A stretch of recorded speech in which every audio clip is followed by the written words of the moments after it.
Hello বন্ধুরা, কেমন আছেন? আশা করি সকলে ভালো আছেন। দেখতেই পাচ্ছেন উইন্ডোজের মধ্যে আরেকটি উইন্ডোজ, এটাকে বলে উইন্ডোজ স্যান্ড বক্স। এই স্যান্ড বক্সের যে কাজগুলো রয়েছে আসলে আপনি দেখলে অবাক হয়ে যাবেন। এই স্যান্ড বক্স যে কতটুকু গুরুত্বপূর্ণ, আপনার উইন্ডোজকে হ্যাকের হাত থেকে এই স্যান্ড বক্স কিন্তু বাঁচাতে পারে। এখন ধরুন আমি একটি সফটওয়্যার ইনস্টল করব, সেই সফটওয়্যারটি স্প্যাম কিনা, সফটওয়্যারটির মধ্যে মালাই কোনো ভাইরাস আছে কিনা, অর্থাৎ হ্যাকিং কোনো স্ক্রিপ্ট আছে কিনা, এটা কিন্তু আমরা জানি না।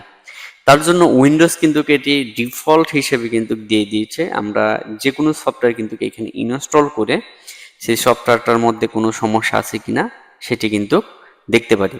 এখন বলতে পারেন ভাই উইন্ডোজের মধ্যে কিন্তু রয়েছে এইটা এখানে যদি আমি ইনস্টল করি তাহলে আমার উইন্ডোজে কোনো ইফেক্ট পড়বে কিনা। তবে হ্যাঁ, এটা কোনো ইফেক্ট পড়বে না 100%। এটা আলাদা।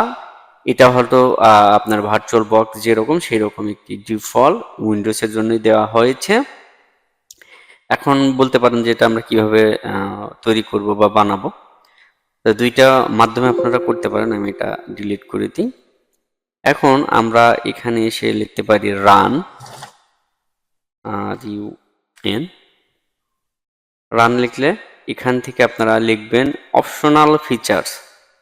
অপশনাল ফিচার্স লিখলে এই অপশনটি চলে আসবে। আবার অনেকে যদি না পারেন তাহলে আপনারা সরাসরি চলে আসবেন control panel, CON control panel লিখে আমরা এখানে যদি ক্লিক করে দিই, এইরকম অনেকগুলো কিন্তু অপশন আসবে। তার মধ্যে আপনি দেখতে পাচ্ছেন প্রোগ্রাম অ্যান্ড ফিচার্স। এখানে আসার পর এখানে একটি দেখতে পারবেন turn Windows feature on the of, অর্থাৎ অন অফ করার জন্য। এটাতে যদি আমরা ক্লিক করে দিই সেম কিন্তু একই প্রসেস চলে আসবে। আসার পর আমরা নিচে চলে আসবো। আসার পর এই যেখানে দেখতে পাচ্ছেন উইন্ডোজ স্যান্ডবক্স, এটা যদি ধরেন ক্লিক দেওয়া থাকে, যদি এরকম থাকবে প্রথমে আপনি এটা ক্লিক দিয়ে দিবেন। আর এই যেখানে প্লাস চিহ্ন দিলে এখান থেকে আপনি এরকম থাকলে এরকম করে দেখতে পারেন। তো দেওয়ার পর ওকে করে দিবেন। ওকে করে দেওয়ার পর পিসিটা রিস্টার্ট নিয়ে চালু হবে। তো যেহেতু আমি আগে ইনস্টল করেছি, এখান থেকে আমরা চলে আসব। আমরা এখান থেকে যদি লিখি স্যান লেখার সঙ্গে সঙ্গে উইন্ডোজ স্যান যেটা রয়েছে সেটা এখানে চলে এসেছে। এটা রান হতে একটু সময় লাগবে। তো দেখতে পাচ্ছেন আমাদের সামনে রান হচ্ছে এবং আমাদের সামনে কিন্তু আরেকটি উইন্ডোজ চলে আসলো এবং এই উইন্ডোজের সাথে উইন্ডোজের কোনো প্রকার কোনো সম্পর্ক নেই। আশা করি বুঝতে পেরেছেন। আপনারা ইচ্ছা করলে এখানে যে সফটওয়্যারগুলো ইনস্টল করবেন সেই সফটওয়্যারগুলো ইনস্টল করে এখানে কিন্তু দেখতে পারেন।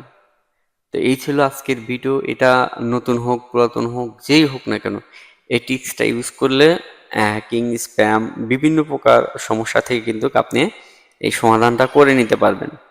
অর্থাৎ যে কোনো সফটওয়্যার আপনি এখানে ইনস্টল করেন না কেন, আপনার মেন উইন্ডোজে কিন্তু এটা কোনো প্রকার ইফেক্ট পড়বে না। যদি সফটওয়্যার হ্যাকিং এর কোনো বিষয়ও হয়ে থাকে সেক্ষেত্রে কিন্তু আপনি এখানে ইনস্টল করে তারপর যাচাই বাছাই করে তারপর আপনার উইন্ডোজে ইনস্টল করতে পারবেন। সো এই ধরনের ভিডিও পেতে অবশ্যই সাবস্ক্রাইব করে আমাদের পাশে থাকবেন।